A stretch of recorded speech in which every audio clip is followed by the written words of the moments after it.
Live from Columbia, this is Sports Talk on the South Carolina Radio Network. Be a part of tonight's show. Call us at 800-956-7266 or email talkback@sportstalksc.com.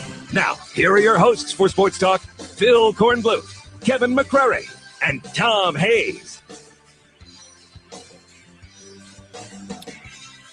Welcome into Sports Talk here on the South Carolina Radio Network. Kevin McCrary, the Professor, Tom Hayes tonight. Phil Kornbluth enjoying vacation. Behind the glass, Graham Pope, a.k.a. the Steak Man, also our intern working hard behind the scenes. Glad you're with us tonight, wherever you have us dialed in around the state on one of our many affiliates around the state, 30-plus strong, tuning us in. You can find us on about every nook and cranny of this great state. Hope you're doing well. Glad you're with us. Looking forward to spending our hump day evening with you, Pro. I hope you're having a good day. My day's been kind of disappointing.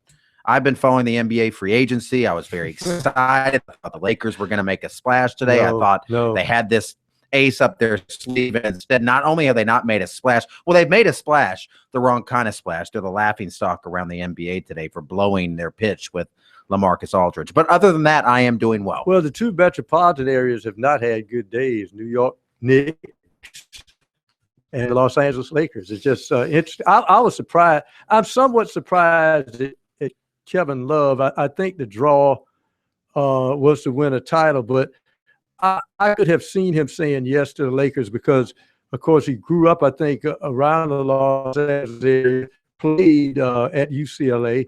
Thought that would be the draw after getting out of Cleveland, especially after having a Cleveland winner.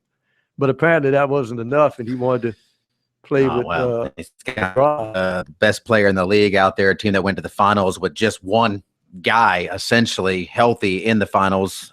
So I don't blame him. In the Lakers, the Knicks, that appeal of the big city, it doesn't have the same pop anymore for a couple of reasons. One, there's a salary cap, and that's even the playing field. And that was done specifically when the Lakers when they went out and told Shaq, hey, Shaq didn't want to leave Orlando, wasn't planning on leaving Orlando. The Lakers backed the Brinks truck up and said, come out to Los Angeles, make Kazam, make a rap record, whatever you want to do, you can do it out here in Los Angeles. But now everybody's on a level playing field. And with today's media, you can be a star anywhere. It doesn't matter. Yeah. LeBron James went back to Cleveland. He was a star when he was there before. He's going to be a bigger star there now. Kevin Durant in Oklahoma City, which is in the middle of nowhere, in the middle of the country. Yeah, well, I've been to Oklahoma City. I used to live in Oklahoma. There's not a whole heck of a lot out there. When you're talking about Oklahoma City or New York, now Durant may leave next summer, but he's become a star there. He's gotten all the endorsement deals. He's doing okay for himself. You have to sell basketball, and apparently that's what the Lakers are struggling with these days. I don't expect them to get everybody, but them publicly getting turned down by guys like Dwight Howard, who didn't want to be there to begin with. You put up the poster. So essentially they're just getting rejected over and over. I still say the magic potion all the time for the Lakers was Jerry West. I there was wouldn't something disagree about Jerry West. Because look, where is he now?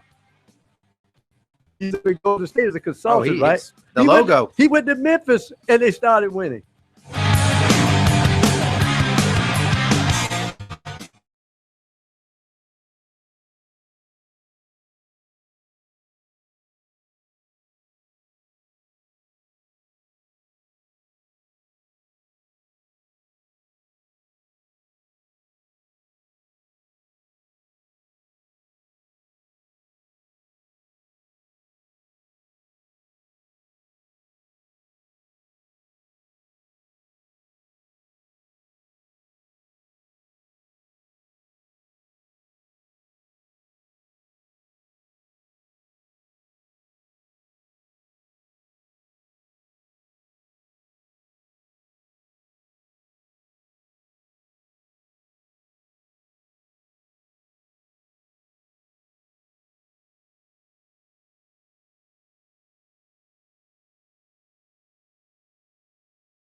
800-956-7266, a toll-free number if you want to line. Let's take some calls tonight. How about that? Let's talk some football. I have football on my mind. I want to get my mind off of the NBA free agency that I've been following too. I get sucked into that and just disappointed. 3 straight years. It's tough. No one, I do not want to be called a bandwagon fan anymore, by the way. I have gotten that my whole life with the Lakers. I'm still there suffering right now. It is not pretty to be publicly humiliated the way the Lakers do on an annual basis now in the summer. Hopefully it's all going to work out for them in the long run. That being said, let's talk some football. 800-956-7266. Your thoughts on the upcoming season as we get closer and closer to the start of the preseason camps. USC still waiting on a couple of guys to see if they get in. Devontae Covington and Torrey Boyd. They both seem to feel like they're going to get in. They didn't get Octavius Johnson in, and that was a guy they thought might make an impact for in their secondary this year. He was a 4-star recruit, headed to as a kick returner. Yeah, Fork Union, so they'll have to wait till January to get him. Clemson offensive lineman Isaiah Battle, well, we can call him former offensive lineman now. He's going to hold a pro day at Clemson next week, July 7th. The NFL supplemental draft is July 9th. He is considered the best player in that supplemental draft. Will a team give up a draft pick in the next NFL draft to take him? Yes. That remains to be seen. Pro says yes, it hasn't happened since 2012 when Josh Gordon went to the Cleveland Browns. Coming up at 6:30, Monty Lee will join us, talk about his new pitching coach, and we'll catch up with him and see how he's settling in now, if he's got the drapes up in his new office and all that good stuff. He'll be joining us still packed at the bottom of the hour. So you can reach us via the phone, via Twitter, at SportsTalkSC. Lots of people interacting with us there and following along on Twitter. Our website is sportstalksc.com. You can find a link to listen or watch the show live at sportstalksc.com, and lots of stories posted. Kornblut is on vacation this week, but he's a trooper. He's posting recruiting stories even on vacation. He's making recruiting calls. That's dedication right there. And recruiting is always hot and heavy at sportstalksc.com. We have a recruiting report coming up for you at 6:55 tonight. A Braves report coming up for you as well. All sorts of good things. But I do want to take your phone calls. Sometimes we get busy on the show. Sometimes we get bogged down. We really are going to make an effort to take more calls, not just tonight and in the next couple of days, but going into football season, to hear from you, let you get stuff off of your chest, because that's an important thing to do. Don't hold it in. Get it off your chest. That, we'll go to the phones. Where are we headed first, Pope? Bo is in Monk's Corner, and he's leading us off tonight on Sports Talk. Hello, Bo. Gentlemen, good evening. Hey, man. Hey, this is with the battle thing. If you remember, 3 or 4 years ago, with Demir Bird, you had to sit out a couple of days because of the improper benefits or whatever. Mm-hmm. But at the same time, there was a highly rated person who had to sit out a couple, 3 games for an alleged high ankle sprain or something. And it was revealed several weeks later that he was having to sit out for the same type of things Demir Bird was. But it was initially put out that, oh, no, this is just an ankle sprain he's sitting down for. So, what's going on with Battle and the kicker there is kind of modus operandi for Clemson. Yeah, I vaguely remember that now. I'm trying to remember the player's name. I do remember this story. I don't remember the specifics, and I'll have to try to pull that up. I do. Latique Townsend, was that the player? Yeah, that's what comes to my mind. There was an issue there. Right. Yeah, I do remember that. I'm not sure what to make of a lot of this. I've got to let it play out. I want to hear from Dabo. He's only released statements to this point, and coming up this month, now that we're in July, he's going to have his media golf tournament later this month. ACC football kickoff will be there. We'll be at all the football media days and kickoffs for the ACC and SEC and Spurrier's golf tournament and Dabo's golf tournament, like we always are, and we'll ask questions like we always do. I just want to hear what he has to say about these things. There are always circumstances, and I'm not trying to defend or deny or back anything up. I do agree you should be deliberately deceive. And if a player is suspended for an NCAA violation, you shouldn't say it's an injury. I agree with that. I'm not sure that's exactly how that went down. Now, the whole issue with the the supplemental draft with Isaiah Battle, ClemsonInsider.com has reported that there was an issue with the marijuana possession. That was the final strike. Clemson's statement was it was a family decision, a family reason, personal reasons. That's why he left the team to go into the NFL draft. What's going on with him on Lakeup? Why was he only suspended and not kicked off the team despite an arrest that on the surface looks pretty serious when you're talking about blow and a DUI? That doesn't look good. But meanwhile, Ebenezer Okendeko was kicked off the team the next day for his violation. I don't know. I only Dabo Swinney can answer this question. He'll ask it. How he answers it, we'll go from there. I'm reserving judgment, but I'm like you. I do have questions. I mean, I do think there are some questions for certain. Well, the one thing I want to say is this is people will come paint the guy in the best light because he's going in the supplemental draft. But let's face it, the NFL, they're going to figure it out. They're going to figure it out anyway. So come clean. I know we're seeing a lot more NFL players, or should I say, presumptive draft choices in the interview. Tell the teams, look, I want to be upfront with you. Yeah, I did flunk a few drug tests for marijuana when I was in college, but I'm over that. I'm matured. And they'll take in the light that you're sitting there talking to them and telling them this, then for you to cover it up and then have to hide it, and then they come and they turn it up. Why didn't you tell us about this? And see, so sometimes it's best to just, be straightforward. You don't have to throw a player under the bus. No. Certainly. No one's suggesting that. But if there are facts that you are omitting or leaving out, that just doesn't sit right. Now, Pope, you have the story, the specific quickly story. with the Latique Townsend, which I believe that's who we're talking about here. That's what rings a bell in my head. But it turns out he had a recruiting violation that caused him to be suspended for 4 games, and apparently everybody kept it under wraps. So that's they were going to redshirt him. I mean, I don't think Correct. they said he had an injury. I think they didn't mention it. They didn't play him, and then he ended up playing. It came out later. Remember, correct. That happened. It was a recruiting violation of sorts, but it was a 4-game suspension. But they called it something else from the beginning, and then later released it was actually a suspension. And Clemson has been squeaky clean. And thanks for the call down in Monk's Corner. We appreciate that. They have not had any issues, and they're kind of having a flurry now, and that makes people look at you closer. One thing about Clemson that makes them a little more susceptible to the scrutiny, it happens everywhere. Right. But Clemson has always, at least appearance-wise, tried to say, well, it's a special place. You can come to Clemson, and we take care of things. Good, solid, Christian atmosphere.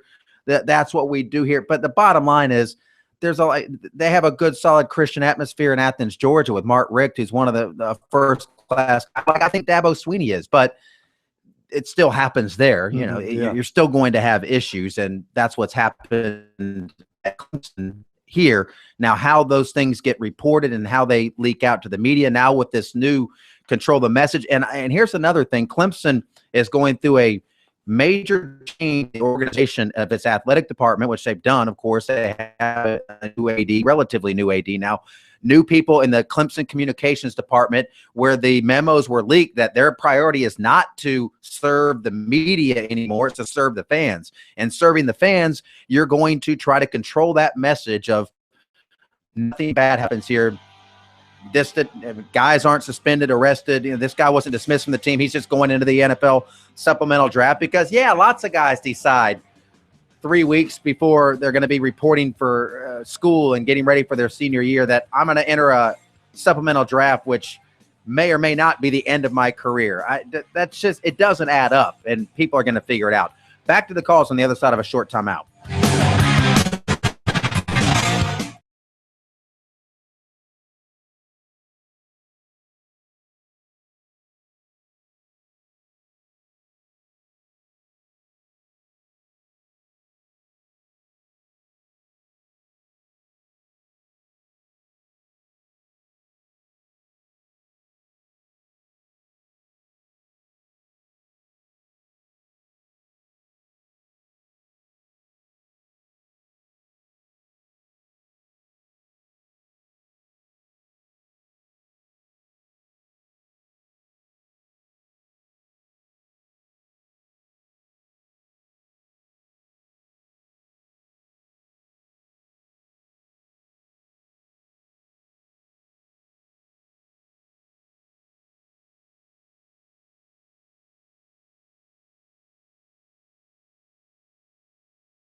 Here's a story in the Charleston Post and Courier about Latique Townsend. Rising sophomore linebacker Latique Townsend was suspended for the 4 games of last season by the NCAA due to an improper benefit he received from a high school coach.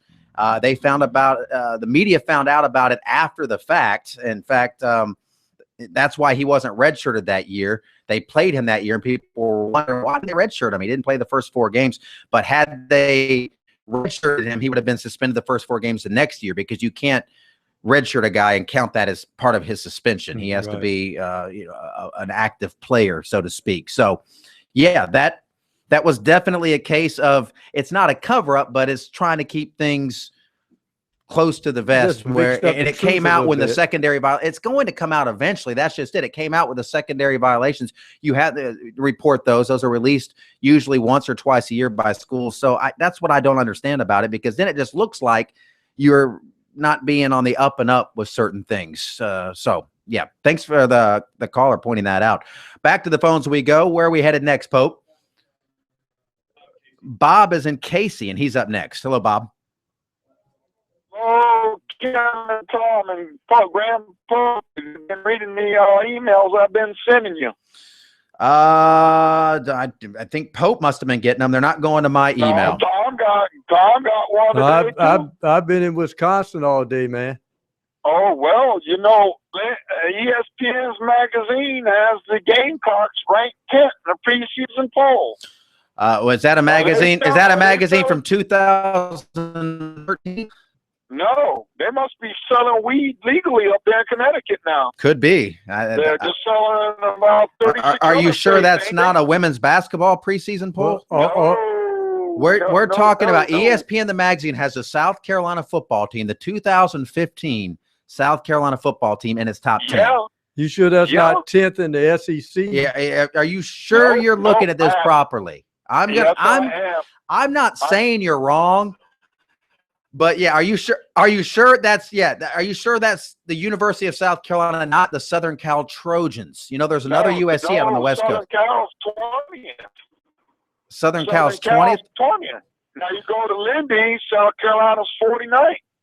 I wonder what's going on up there. Well, I don't know. Maybe I have no idea. That would be what a statistician would call an outlier. I think South Carolina at number 10, and you said that's ESPN the magazine doing this?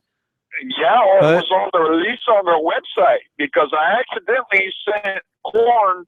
I know he's out on vacation, and it was 2012, and I printed that up, the top 25 for 2012, and I said, well, that can't be right when I read it. And South Carolina was ranked preseason ranked in 2012.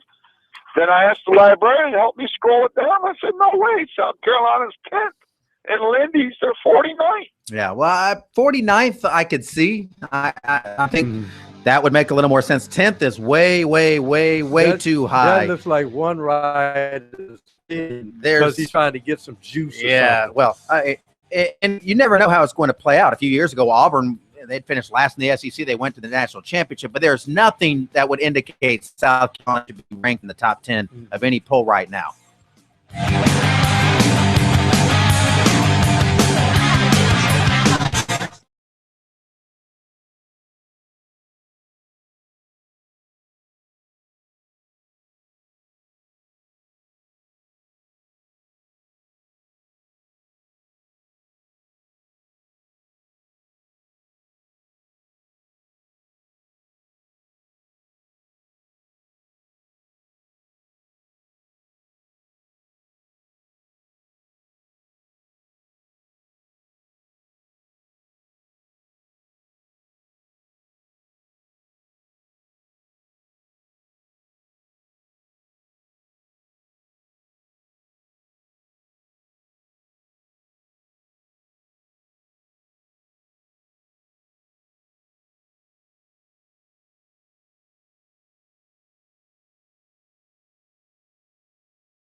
All right, we were scheduled to have Monty Lee on in this segment. We will have Monty Lee on tomorrow night. Clemson still hasn't made it official with their pitching coach, and we want to talk to Monty on an official level about his pitching coach and settling in at Clemson, and I'd rather do that tomorrow when everything has gone down.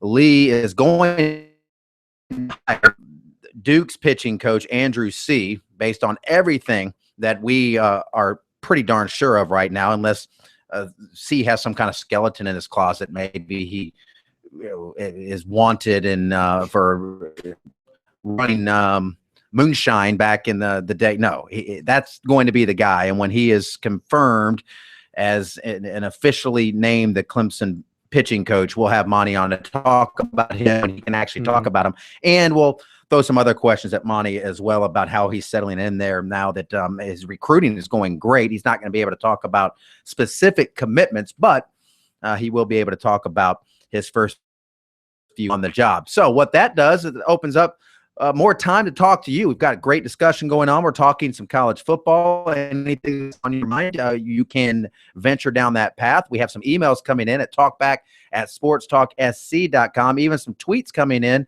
at SportsTalkSC, and we will read some of those tweets for you as well. Pass along some news notes as we move throughout the program. But let's head back out to the phones again. A couple of open lines now. 800-956-72. Billy in Florence is up next. Welcome in, Billy. Hope you're doing well. Hey, I am doing well. Thank you, K-Mac, and you're doing a fine job. I hope they will let Corn Blue back on the big stage. You're doing such a good job, man. I'm sure he'll get back on here somehow. Hey, the previous caller is right. The University of South Carolina is number 10. And if you look real close, it's Orange. That's the team, the University of South Carolina in the upstate, that's ranked number 10 on ESPN.com. I've got it pulled right here. I had it put on my phone, actually on the laptop now. So, he is correct. So it was Clemson, not South Carolina.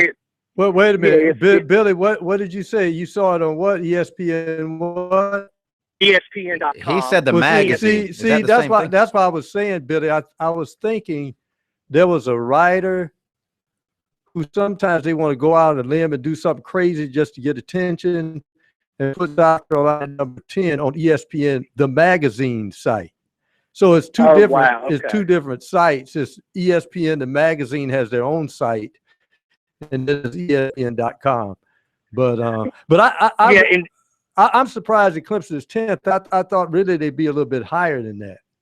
Higher? Well, I've seen as high as just about 8. About 8 in that range, not at 10.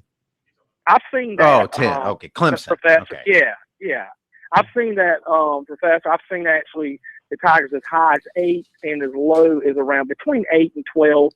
And that I don't really see no big deal. Just take care of business, and that very, very important game on Thursday night with Petrino's bunch. Clemson needs to take in K-Mac. I want your opinion on something. I was just going to make a quick comment. The Tigers have had really great special teams. I'd call it moderate with Sammy Watkins with returning kicks. Last year really wasn't great, but I think Mark Fields is going to bring the decommitment from South Carolina. It was out of Charlotte. And you know who Mark Fields is. Sure. I think he's the type of guy that's going to bring something. Ray McLeod, the 5-star out of Florida, that's coming in, is going to bring something to those special teams that they haven't had since C.J. Spiller. And one more thing that I would like for you to comment on. Earlier on one of your shows on Monday, you brought up Clemson was only one out of the 3 teams that was favored in every game this year. If you would comment and think, I think they can win them all. And it's a matter of doing it.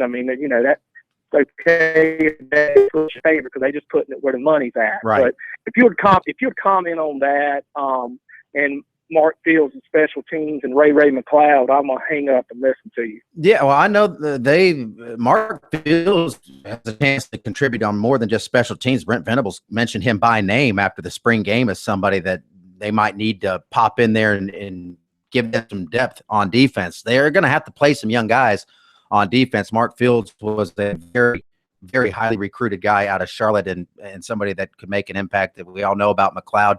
He's fast. Clemson, they have one thing that has been very consistent now at Clemson for the past several years. They are going to have usually the fastest guy on the field in almost every game. They really do recruit speed well there, and they have explosive playmakers on offense and on special teams. That's been a trait of theirs for a while. One of the things that was really hurting Clemson until last year was defense. They didn't have that kind of great, consistent defense. They had an offense that could score a bunch of points, a defense that would play okay, but get a bunch of big plays. Last year, they had a great defense, an offense that actually wasn't as good as it had been in years past for reasons that have been well documented. But now their offense should be right back near the top with Deshaun Watson. If number 4 can stay healthy, that's the big thing for Clemson.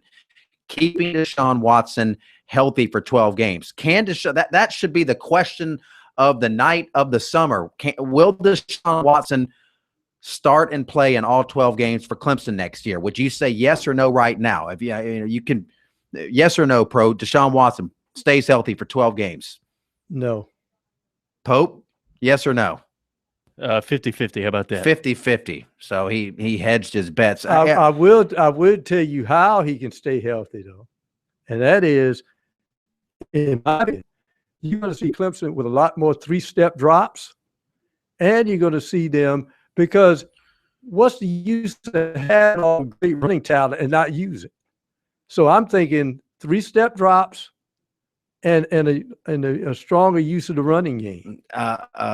True freshmen starting on the offensive line, and that's the thing about their offensive line. They have freshmen backing up everybody, and they've already had their best lineman, Isaiah Battle, into the supplemental draft. And that's the kind of thing that can Clemson win all their games? Yes, they can. I mean, they're one of those teams. You look at their schedule and say there's not a team on their schedule that they can't beat. Now, there are those quote-unquote toss-up games, but it's going to come down to, staying healthy at certain positions, especially. Defensively, not a lot of depth. They need to stay healthy at linebacker. They need to stay pretty healthy on their defensive line. Second, they can't have the big guys up front go down. They can't have a couple of their linebackers go down. That could be a problem. They obviously don't want Deshaun Watson to go down for an extended period of time. They are in a great spot. They don't have to just rely on Watson. He has weapons around him. They have a stable of running backs. They have probably the best wide receiving core in terms of depth in the ACC, led by Artavis Scott and Mike Williams, 1A and 1B, depending on which game. So I like what they have there. They have good tight ends. They're okay on offense. The offensive line has to stay healthy. They can't have those guys going down, and you have 2 freshmen starting on that line. That can bog down an offense in a hurry. And also, I think what gets mixed up, and South Carolina fans got caught into this, is the fact that while you're having good fortune, look at how many games that could have gone the other way, and fortune was smiling on you. And even though you had a lot of talent. And I go back to Clemson, Louisville had that ball down deep late in that ball game. I think could have won it, couldn't it? With an extra point or something, could have won it by 1. Yeah, they were down on the 1-yard line. Bobby Petrino. That defense came up with the plays. I don't think you can ask this defense to do what last year's defense did. Boston College, there's a guy wide open, and he drops a pass, and you win the football game. So the margin of error between good and not so good is not that far. There's no doubt about it. But they have an offense, and they have what some people are saying is the best quarterback in college football right now, in Deshaun Watson, a true sophomore. Behind that line, there could be a question mark.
Time for our Braves report, brought to you by Play It Again Parkway in Columbia, where you pay less for more. Chris Mosley and the friendly staff help you with the best selection of golf clubs in the Midlands for adults and juniors.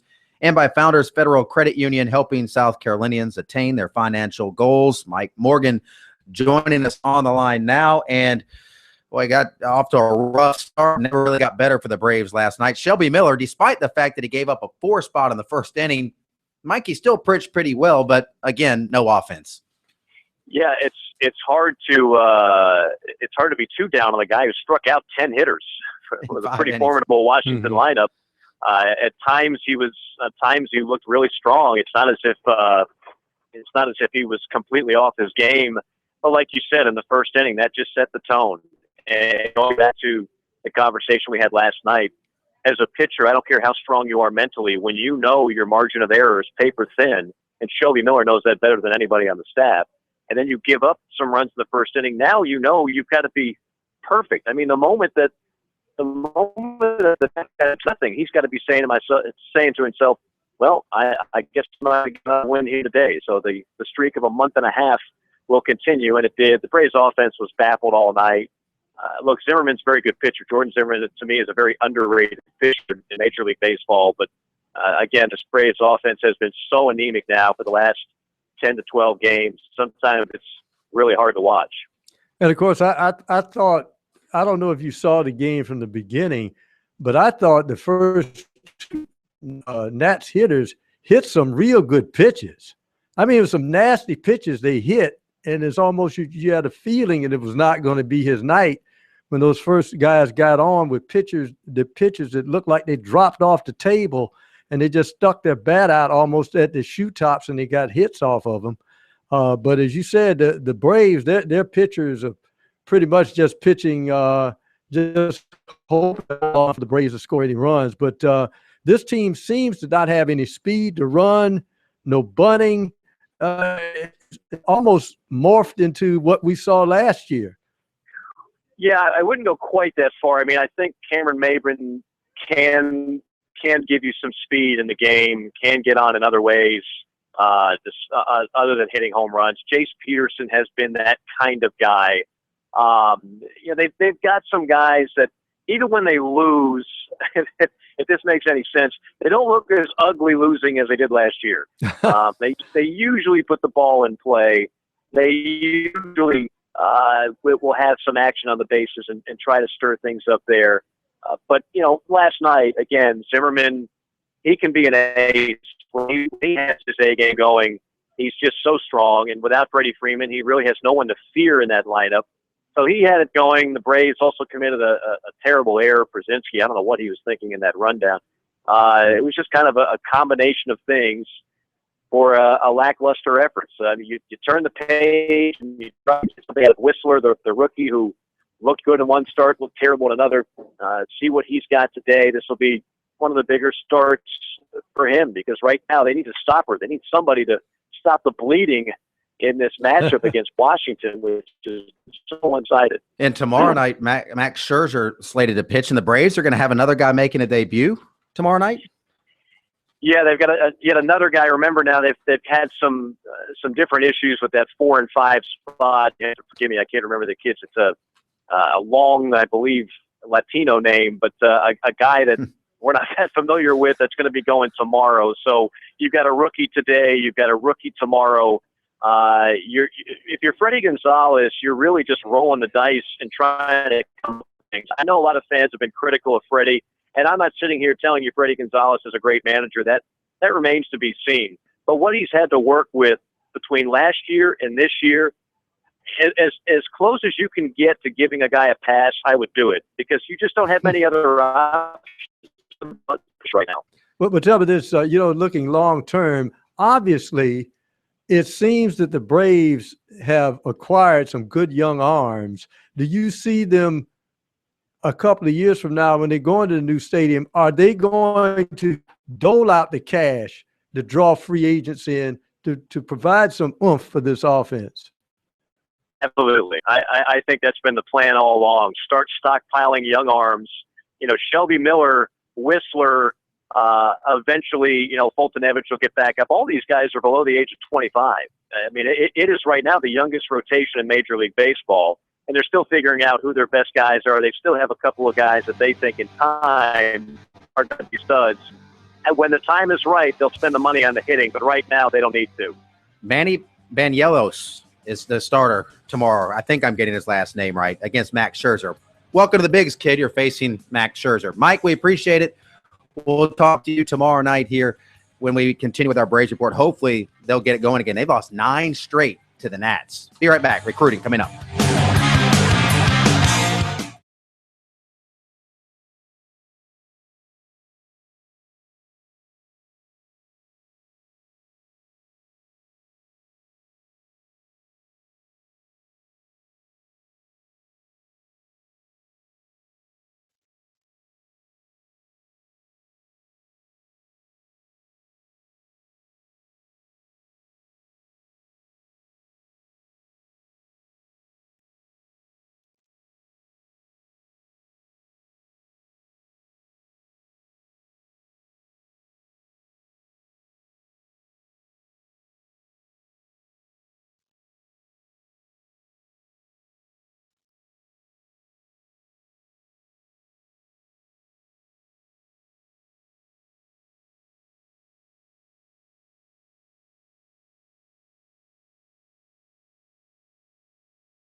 Let's jump into recruiting, beginning with Whale Branch defensive lineman Niles Pinckney.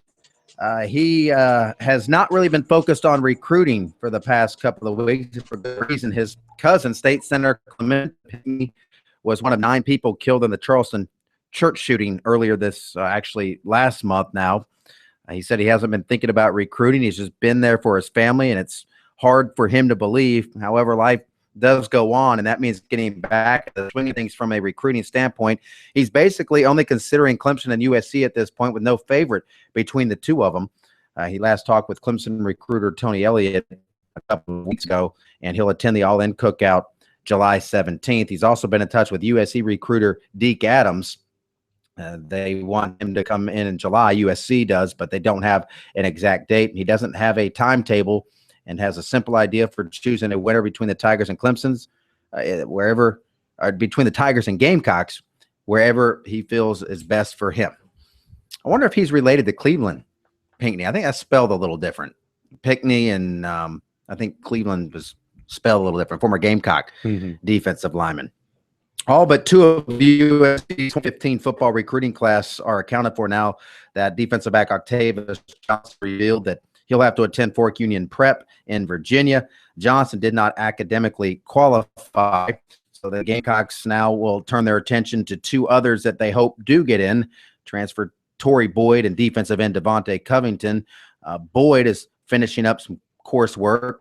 He feels good about getting in, and Covington's coach believes he too will get into school. So everybody feels good about those 2 guys right now, but they're still going through the process. Offensive lineman Patrick Kern, 6'5", 270 of Rome, Georgia, holds some impressive offers like Florida, Kentucky, Virginia Tech, NC State, Georgia Tech, Illinois, Indiana, and Cal, among 19 offers, and he feels Duke is close to offering. Clemson has been showing interest, and they are still pondering making an offer, haven't done it yet, but he is interested in them.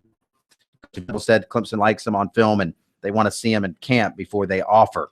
Currents had considered going to Clemson's camp in June, but went to Duke instead. He's also been to Wake Forest, Appalachian State, Ole Miss, LSU, NC State, Virginia Tech, and Florida. He's hoping to get to Clemson sometime this month. He's going to make every effort. Offensive lineman Parker Bordeaux of Orlando will announce a decision tomorrow. Clemson, Notre Dame, and Oklahoma are the favorites, with the Irish considered to be the front runner. Wide receiver Brad Hawkins Jr. of Camden, New Jersey, will announce a commitment Friday with USC and Michigan in his top two, and his best friend and teammate committed to Michigan last week. 2017 quarterback Lowell Narcisse Jr. of St. James, Louisiana. He'll announce July 27th. Clemson, LSU, Auburn, and Alabama. A basketball story, 6'11" Trayvon Bunch, who committed to USC in early March, said Wednesday he's set to join the Gamecocks this month. In fact, Frank Martin seemed to believe that he's going to be arriving soon. He's not officially been announced as part of the 2015 class. I guess Martin didn't say that. Wasn't Bunch. I was thinking of a different player. Yeah, not Bunch. All right, a couple other notes we'll do after the top of the hour break in recruiting.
Live from Columbia, this is Sports Talk on the South Carolina. Be a part of tonight's show. Call us at 800-956-7266 or email talkback@sportstalksc.com. Now, here are your hosts for Sports Talk, Phil Kornbluth, Kevin McCrary, and Tom Hayes. All right, couple more recruit notes that I didn't get to finish up before the top of the hour break was mentioning a basketball note, 6'11", Trayvon Bunch, USC commitment since early March, but not officially part of the class because he still hasn't signed, and he's been trying to make a qualifying score on an entrance exam he took in early June, and he said he has achieved that and said he's still headed to South Carolina, and he'll be attending the next summer school session. Bunch said he would be arriving at USC the second week of this month. The Bunch is actually in the fold. The Gamecocks could have 14 scholarships at this point, over the limit by one by the time school starts. Martin said earlier this week, 6'4" signee Jamal Gregory is waiting on a final grade to be posted and won't make it in before August. So something's got to give there, obviously.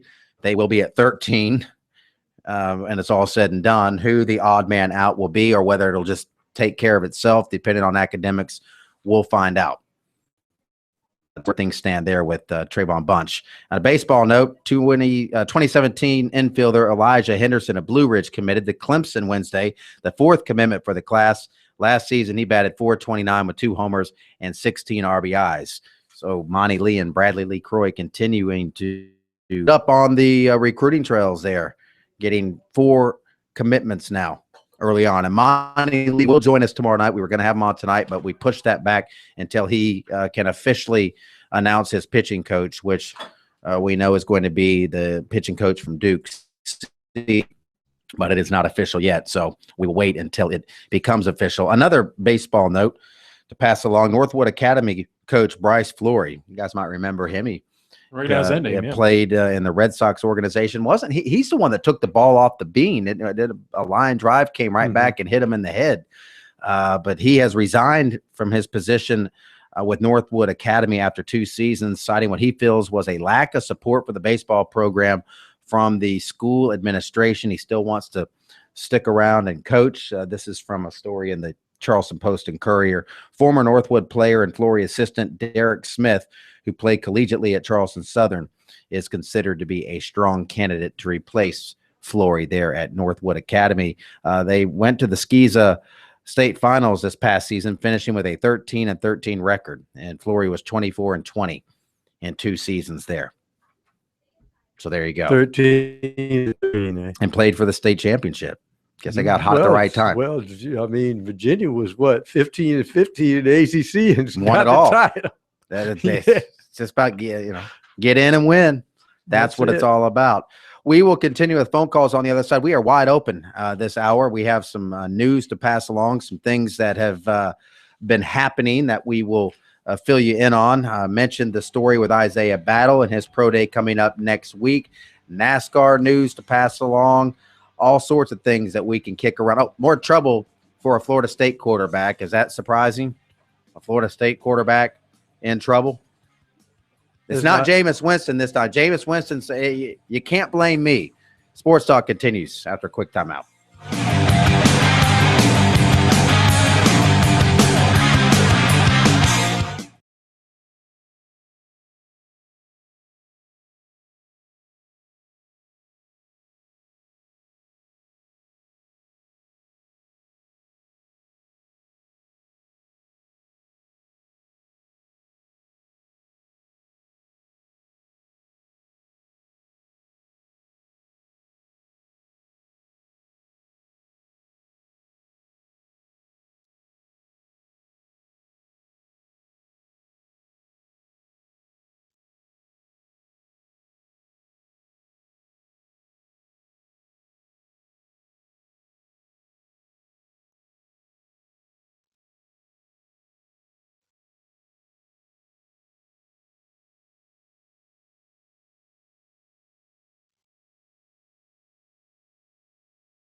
Kobe Bryant just tweeted, social media reporting shouldn't diminish the quality of content. Just saying. He has a meme there with some little kid that says, writers and sources give them wrong info to boost their click through rate. Be like, look at this picture, Pope. Look at that.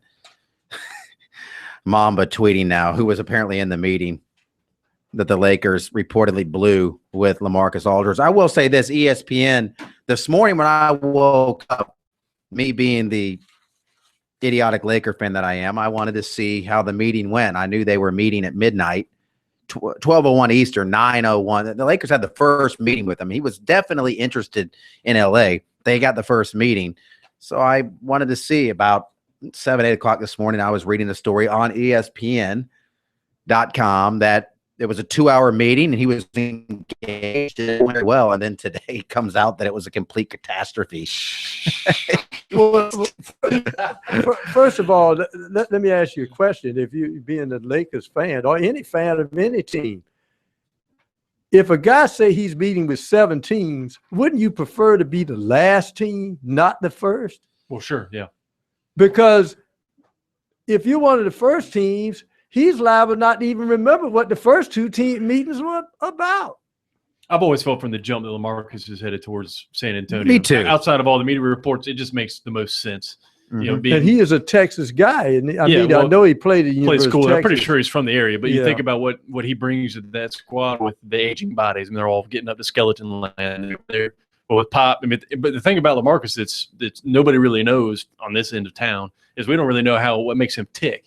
You know, if he's that kind of competitor. He's from Texas. Right, but you just don't know how bad he wants rings. You see the game. The game is tremendous. Mm-hmm. So if you can plug him in with everybody that playing Pop A+ basketball, that's an easy sales pitch there. Here's one of the things we should have known last night, because we both saw the hint that he knew something.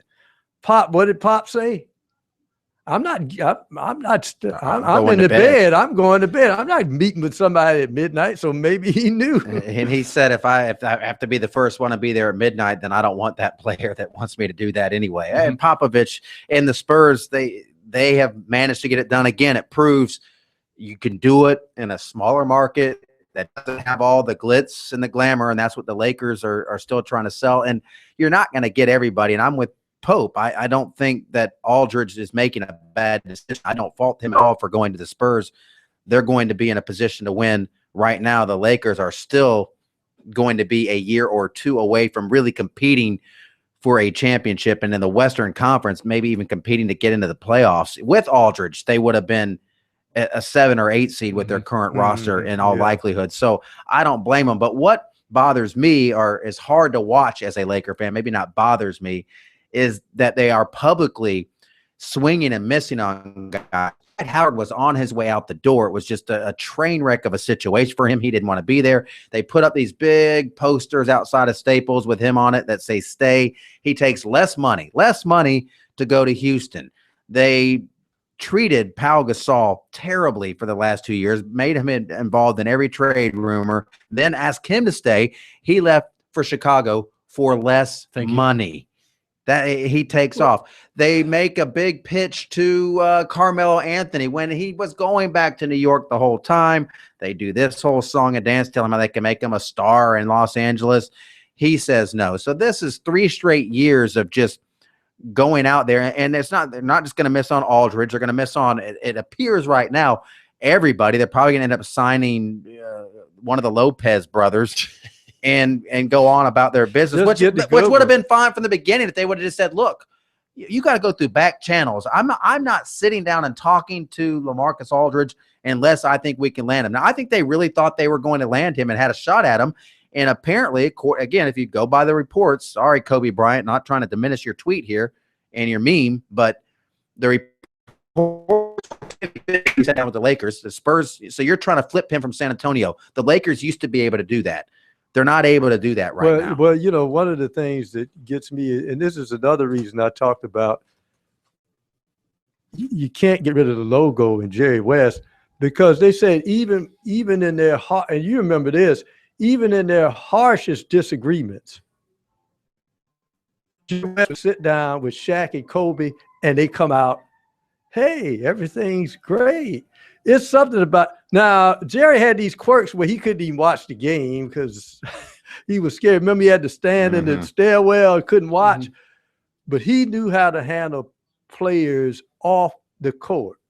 And because everybody respects the logo. Exactly. You're not going to say something back to Jerry West. And there's only a handful of people, maybe not even that many, and maybe even less than that now with the current Kobe Bryant, who I love as a Laker fan, as what he's done for that organization and as a player, one of the greatest of all time. But he doesn't need to be in pitch meetings for current free agents when you're building the future. He's got his one last year, his hurrah of getting a contract that was way too big, that has really saddled them in terms of what they can do, which is fine. Okay, he's earned it, but you're selling the future, so it should be, LaMarcus, this is your program. When Kobe's not here, because this is your team, and next summer we're going to try to make another big splash, but you're a big piece to what we're going to do. We want you to be the next big man to win a championship. And apparently they said, well, do you want to make it into? And, here we go. You want to make a cameo in the next Entourage movie when they come out.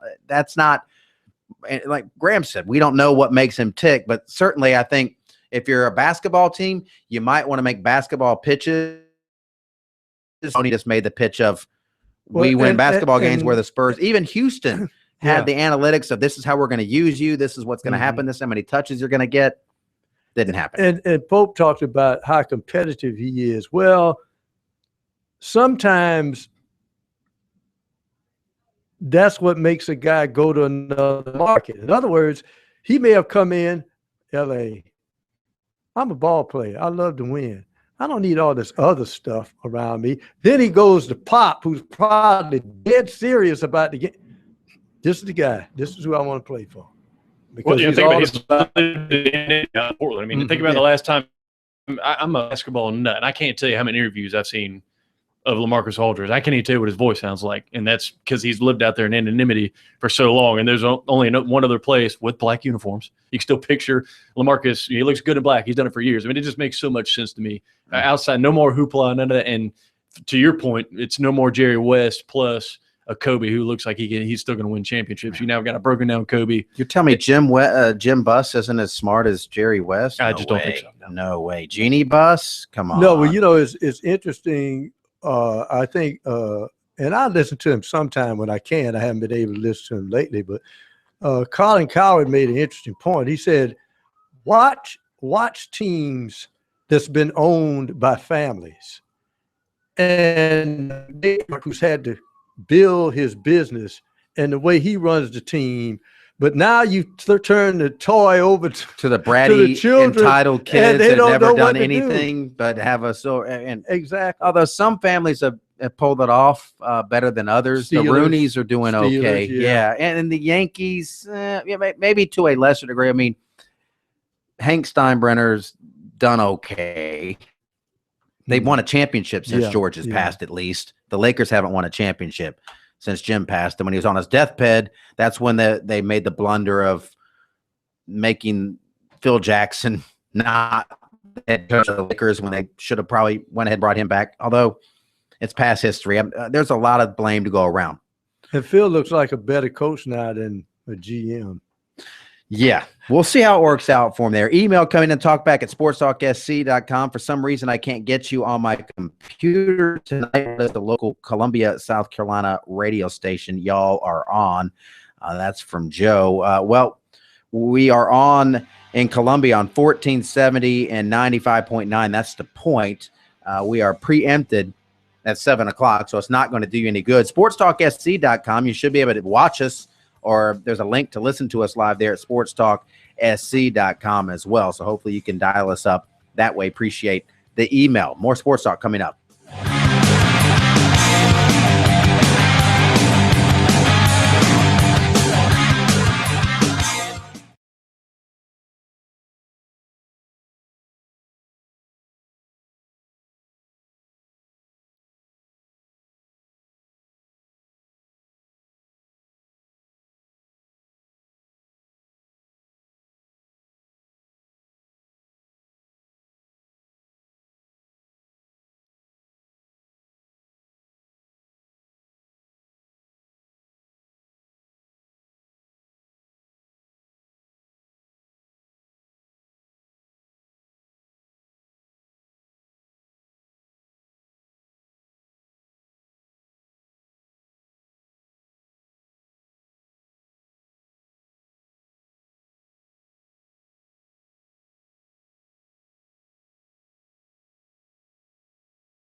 Another email, talkback at Sports Talk SC. Back to linebacker where he belongs. Will Brock Stadnick contribute? Who, somebody emailed that? Yeah, this is from Mary. Cedric Cooper's your guy, Pro. Yeah, we'll give you the floor. I've got to let Pro answer any Cedric Cooper question because Pro loves him some Cedric Cooper. Let me tell you something. If you saw the games he was in, what defensive end was near the quarterback? It was him. His problem his whole time at USC, he just can't stay healthy. Yeah, absolutely. He cannot stay healthy. But you ask Vanderbilt's quarterbacks, who was in there all the time, and it was him. But he just cannot stay healthy. But I can't see him moving back to linebacker. They got enough linebackers right now. He would be a situational pass rusher at this point. Yeah. I would say that he's going to be, he's not looking at the linebacker position. They don't have him listed. He's that classic tweener, but yeah, they'll find a spot for a guy that can get to the quarterback. Saying that he was the best last year, that's kind of like being the what's the analogy here? The tallest small person. That's politically correct. I don't know if you can't say midget anymore, can you? Are you allowed to say that? No. Dwarf, I believe. Dwarf. Yeah. The tallest dwarf. There you go. That one I can get away with. I think I'm okay. But it's there are exceptions to the rule, but I can remember the first San Francisco 49ers teams who won titles, and of course it was years ago, but Fred Dean was 6'2", 235. But because they had such a push up front with their tackles, Fred Dean was in the quarterback's face all day long because no left tackle had feet quick enough to stay with somebody that small and adroit. So sometimes, being small and you're not, the prototypical athlete sometimes pays dividends in some situations. And he led to a title, but guess what? 3 years he was beat up and it pretty much was lost. But those 3 years he was on the top of his game, he was tremendous. Mary's other question was about Brock Stadnick and will he contribute? I would say Brock's going to get a chance to see some action there on the offensive line. He was the highly touted kid. Who was the one that lost all the weight and went to fullback?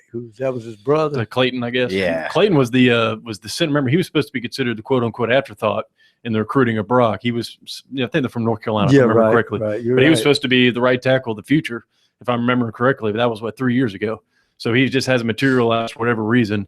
And but Clayton was the one thrown into action a couple years back at center. Mm-hmm. Again, the afterthought, but he played really, really well because somebody was injured. I can't remember who it was at the time, but I don't know. I don't know if I haven't heard anything scouting report wise of where he fits in the depth chart now, but he definitely hasn't materialized as of yet. Yeah, so. Cody Waldrop is listed as a starter at left guard coming out of the spring. You'll have Brock Stadnick backing him up, but Waldrop, all that stuff's going to be up for grabs. That's the one that got hurt. Waldrop was the one that got hurt. Yeah, Cody Waldrop is listed as the number 2 center behind Alan Knott coming out of the spring. Every job's still up for grabs, though. Just keep having them snapping those ground balls.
A few notes if you're just tuning us in tonight. A couple of USC incoming freshmen still waiting on word on if they're going to qualify. Torrey Boyd, junior college transfer, defensive back, and defensive end Devontae Covington still going through the process, but both players are optimistic they'll get into school. Already reported that Octavius Johnson, the four-star prospect, will be enrolling at Fork Union. And Clemson offensive lineman Isaiah Battle will hold a pro day for NFL teams July 7th in Clemson. The NFL supplemental draft that he entered is July 9th. We'll see how that turns out for him. We talked a little NBA today. We should tie in a local field to the NBA. A couple of guys with in-state ties are going to be on rosters during the Summer League. One of them is Newberry College Dondre Walker. He's chasing his NBA dream. He's going to play on the Orlando Magic roster for their upcoming Summer League that runs July 4th through the 10th. First Newberry College player to get a crack in the NBA in about 20 years, since the 90s. Averaged 15 points, 4 rebounds, almost 2 assists per game in his career with the Wolves. And Josh Cameron, remember him, the Coastal Carolina guard? He is going to try his luck with the Memphis Grizzlies Summer League team in Orlando, accepted an invitation. Long shot, but hey, a shot nonetheless for these guys. And of course, those guys go there, and they got a lot of scouts who are in Europe, and they go over there and make a pretty good living. So those tryouts are just not for the NBA team. They're kind of auditioning for talent overseas too, and they can go over there and make a pretty good living. All right, you guys stop me if you've heard this before. A Florida State quarterback is in trouble off the field involving a woman. Story of our lives for the past couple of years. Not Jameis Winston. Famous Jameis is down in Tampa doing God knows what, but now it's freshman DeAndre Johnson. He's been charged with battery for allegedly punching a woman in the face at a nightclub. Jimbo Fisher last week suspended Johnson, and he wasn't expected to be the guy. He was supposed to be the guy after Myrtle Beach native and former Notre Dame quarterback Everett Golson led the team this year, but Johnson is considered the quarterback of the future. We'll see if this gets dropped. And what are you insinuating there? I don't know why I would think that would happen. This is where it gets. This is where it gets cut. I think he's gone. You have to transfer. If those charges matriculated at all, I think hitting a woman in the face. I think he's gone. It's almost. It's not the same thing, but notice the Falcons went through Michael Vick. As soon as Prince Shimbo, they said he killed a woman's dog, gone.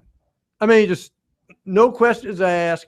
And so here, don't need that headache again. And they'll just ask this guy to leave. You need to have another place to go, Yeah, punching a woman in the face looks pretty bad. I don't think there's ever a reason to. I don't know what these kids are thinking sometimes.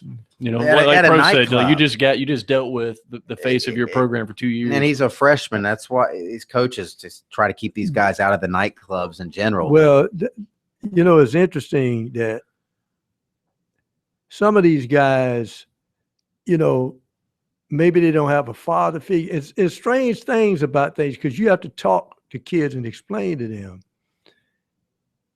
Certain things happen in your brain when you take certain things you don't supposed to, and watch what happens to you when you drink alcohol.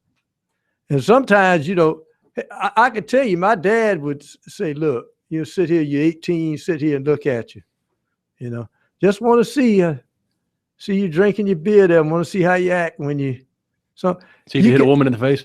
Yeah. No. I mean that it shouldn't need anybody to tell you don't put your hands. No, but I'm saying when you're under the influence of something you're not used to, 18, 19-year-olds, and he's drinking when he's not supposed to, and then suddenly the hand. I only hit women when I drink. Yeah, I mean that's excuse either way. But he hasn't been kicked off the team yet. I've seen some people when they drink, they hit anything that moves. Right. No, that's true. I do see your point.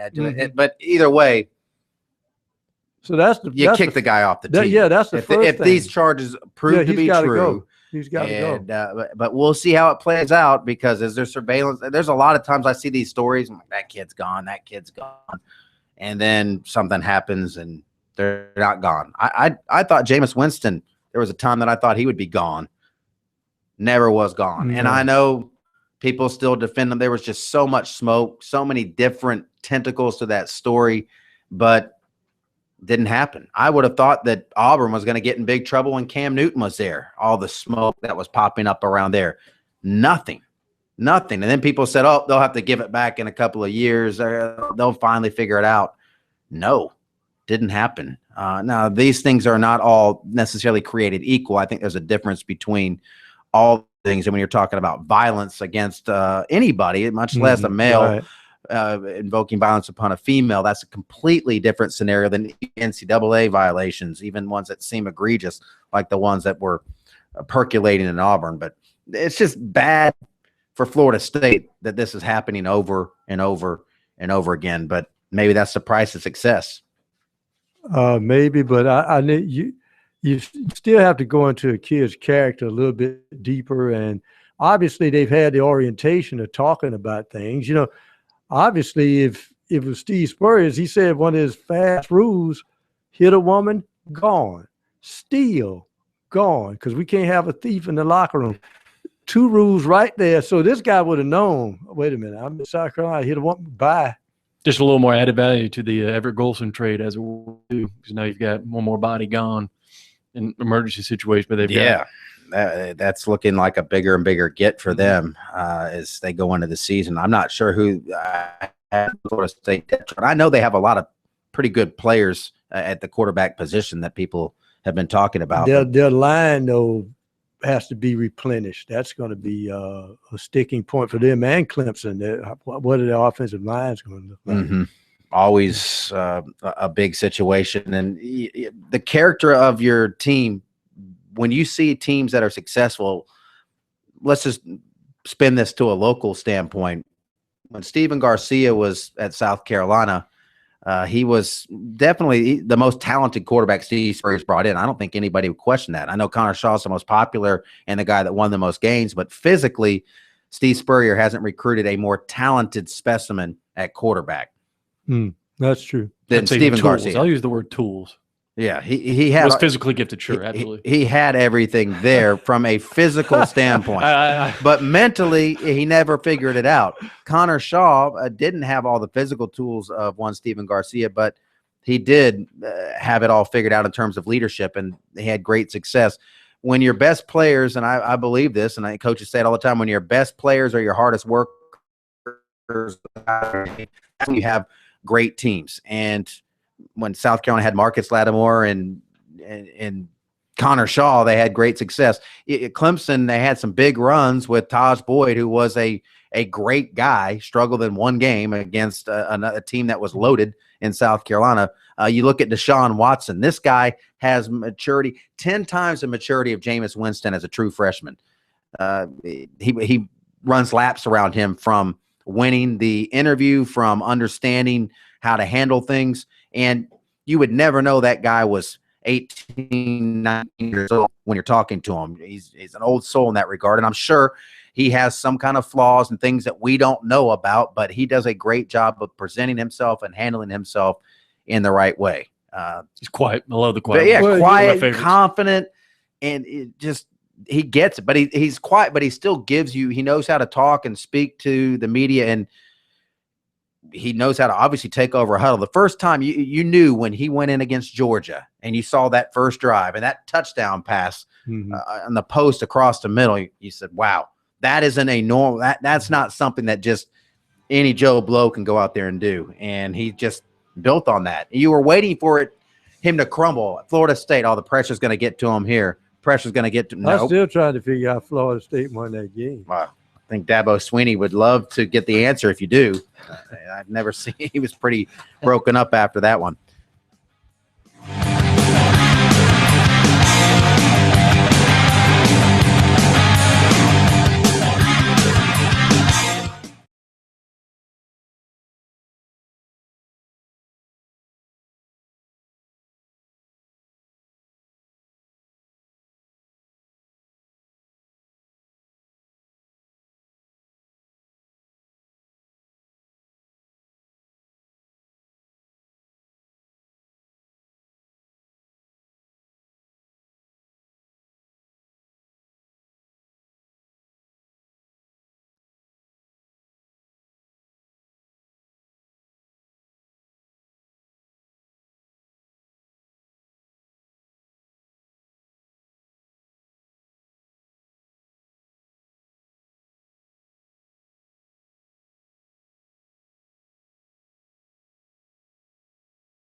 Here's the best news for the Braves in a while.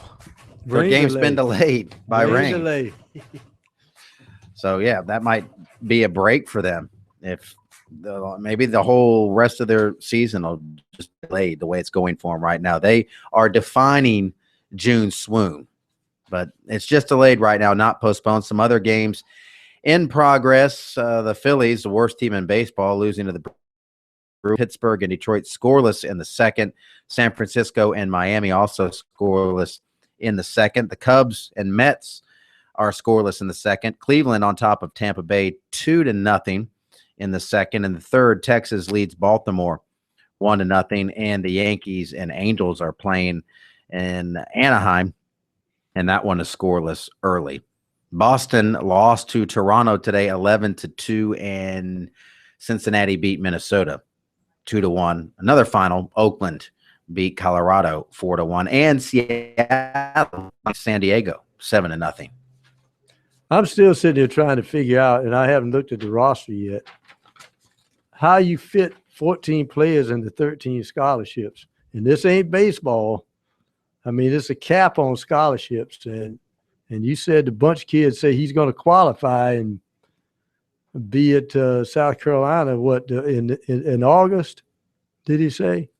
Yeah, that's what he says. According to the recruiting report. I don't see any room at the end. I really don't. And all right, let's go to the phones here. Head down to the Holy City. Jerome, I don't know the intro that Corn gives him. The pontiff of the Port City. Yeah, he's the pontiff. Queen of the Cowboy Crybabies. It's not Jim Rome. The ninja of the night. And the guy who took down all the Confederate flags at Fort Sumter. It's not Jim Rome. And also took down Pitchfork Ben Tillman's was that statue? Was that you? That was you too. Left a little something for him on the statue.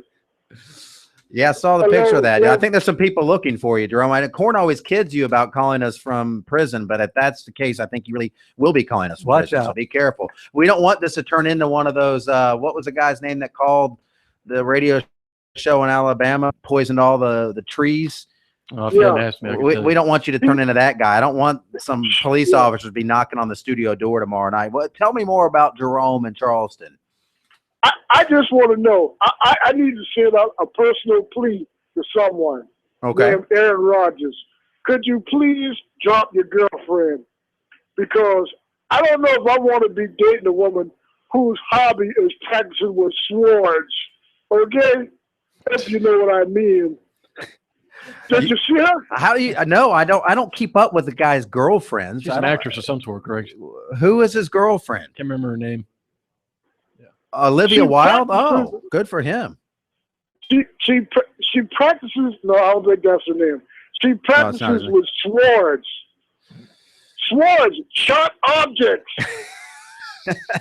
Sharp around a woman. You're worried that. Good thing Tiger Woods didn't date her. Olivia Munn? Yeah. Okay. We had the Lorena Bobbitt. Have you ever heard of her? Yeah, I have. I figured that's where we were going. Yeah, that is the direction that you're going. Hey, Jerome, are the Lakers ever going to be able to sign a free agent, or is that it? Or they just have Kobe wheeling around in a hover round here in 5 years? No, Kobe's going to scare them all away with his demanding act. He's going to scare everybody. No one wants to be chastised by Kobe Bryant. Hey, he ran Dwight Howard off, didn't he? Well, that's not hard to do. He ran Shaq off, didn't he? Yeah. Didn't he run Shaq off? He did run Shaq off. Yeah, he did. They'll only get good again when he leaves. It should be in another year or two. Yeah, another year. I don't think the Lakers are going to be falling all over themselves to offer him another contract that pays him $40 million a year, or whatever they're paying him now, even though he hasn't. You can get away with doing that sort of stuff when you are in your prime and still one of the top 3 players in the NBA. But I don't put all this on Kobe. It's not. He didn't. Powell goes. The Lakers have made some mistakes that go well beyond Kobe. Ran him off to Powell. He didn't ran off. No, the Lakers. That was the Lakers doing. He wanted Powell to stay with him. He didn't want to get rid of Powell. He was mad when they got rid of Powell. Hey, I got to ask you about soccer though. Okay. This penalty kick joke over soccer. Did you see this woman from Germany? The woman goes, the goalie goes way left, and the penalty kick, her name was Sasek or somebody from Germany. She goes way right. I'm saying, now, how do we get to this? Is soccer rigged too? Pro doesn't even want a goalie. So well, soccer doesn't have the most glowing reputation because they went the wrong direction. FIFA, but are you upset that? Just like World War II, the Americans crushed the Germans. That's all that matters. Once you look in Hope Solo's eyes, nobody can find a goal. Thank you, Jerome. Always colorful.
NASCAR has already come out in favor of removing the Confederate flag from the State House grounds. Now it's encouraging fans to refrain from bringing them to the races, but officials aren't banning the flags, at least not yet. They said it's been discussed, but they don't really have time to do it. But this weekend in Daytona, fans can exchange Confederate flags for a free American flag.